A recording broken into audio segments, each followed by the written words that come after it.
Nous avons passé une semaine ensemble, alors avec 17 participants au sein du groupe IGS. Quel serait le moment fort de cette semaine passée ensemble?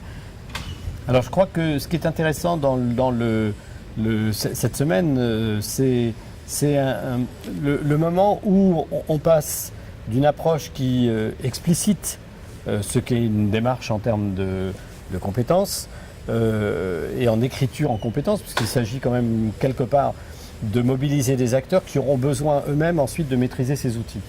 Donc le moment qui est intéressant, c'est le moment où on passe de l'ensemble de l'appropriation des concepts, l'ensemble de l'appropriation d'une méthodologie, d'une démarche, d'un certain nombre d'éléments ou de critères à respecter, autour de l'écriture, autour de la grammaire qu'on le mobilise, au moment où on passe à la mise en œuvre, à l'application.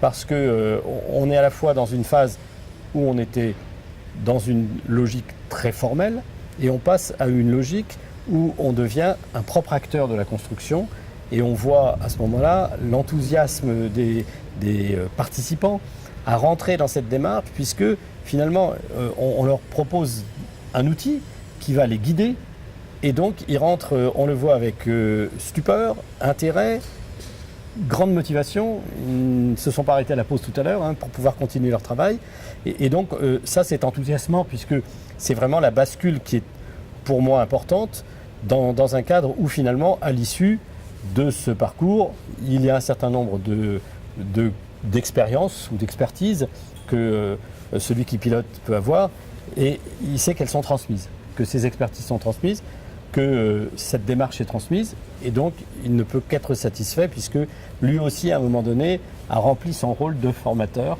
puisqu'il a transmis, je dirais, une partie des compétences qu'il avait pour construire d'autres approches en compétences et ça c'est plutôt enthousiasmant pour quelqu'un qui a cette expérience et qui ne veut pas la laisser, je dirais, à un moment donné, morte.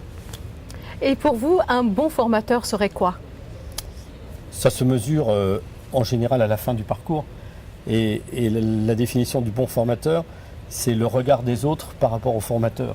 Elle est là, la définition. Donc c'est le regard qu'ils portent sur le formateur, en considérant qu'ils ont vraiment acquis un grand nombre de choses et qu'ils se sentent mieux armés, plus forts après ce parcours qu'avant.